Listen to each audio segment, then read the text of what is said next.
Hello everybody, it is me, Little Rainstorm, and I haven't posted for 8 months, or 9 months, or something along those lines, and I'm not going to address it, I'm just going to go straight back into making videos.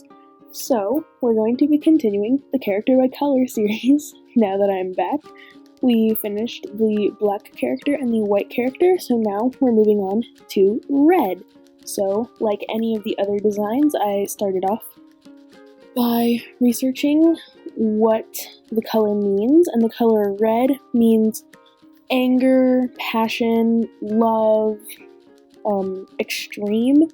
So originally I was thinking of a yandere character because they go crazy killing people because they are in love. But I ended up going against that just because I feel like it's just an overdone kind of character. Instead, I went for somebody who's more of like a warrior for the love part, but like a love warrior for the passion part. I don't know. Or she's fighting the war and hoping to get back home to the love of her life. It could be a boy or a girl or whoever. I don't know. I'm not good at making stories for characters. I just like designing them. So we start off here. I made a couple of designs. I tried the yandere design and I didn't like it, so I went into the design that I made for the warrior kind of character.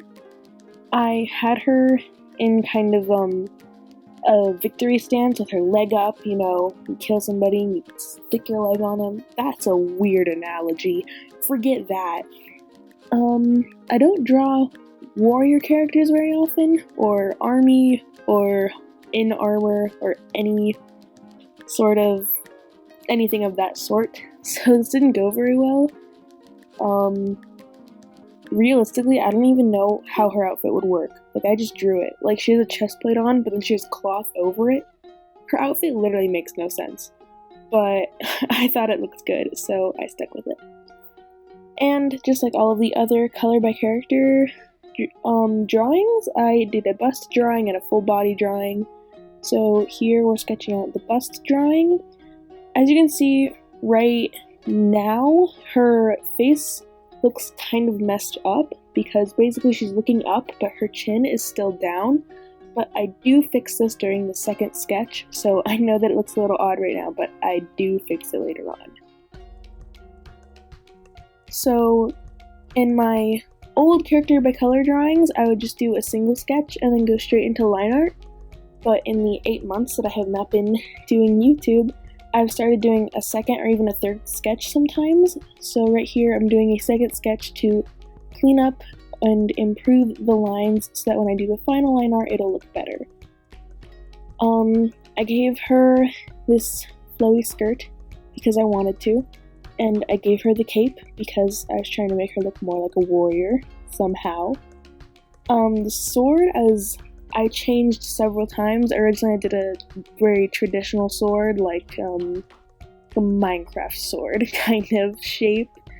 And then I went for more of like a katana kind of sword. I'm probably not even saying that right. Katana? I don't know.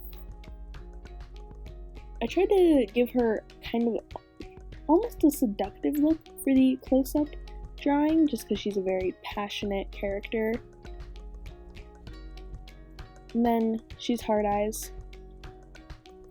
I decided for the bust drawing to only draw one of her eyes because I felt like if I shaded that other side of her face, it would just make the drawing more, I don't know what word to use, extreme. I don't have no idea. Now I moved on to the line art and I finally discovered how to use stabilization. 8 months ago, when I was drawing on my YouTube channel, I didn't know how to use a stabilizer on my pens, and stabilizing is very important for any digital artist who's using line art. You basically can't have nice line art if you're not using a stabilizer, and I did not make good line art because I didn't know how to use the stabilizer, but I reset all of my Clip Studio Paint settings, and there it was, the stabilizer. So I am now able to do that. I use my G pen and the stabilization I never really keep it the same setting for this drawing. It was at 33, I believe. I think it was 33. And then for the line art, recently I have been kind of torn between doing thick line art and doing thin line art. For this drawing, it is a little bit thinner, but in the past I did like to use thick line art. The thing about thick line art is that it has to be very, very accurate and precise, because if it's not, it just looks terrible. And with thinner line art, you can kind of vary the line size a little bit without it looking bad.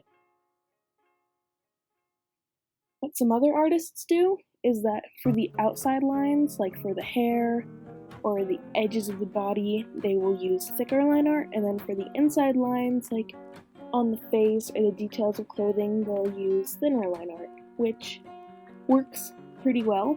I really like that style. I'm just not very good at that kind of style. I'm not good at varying my line art.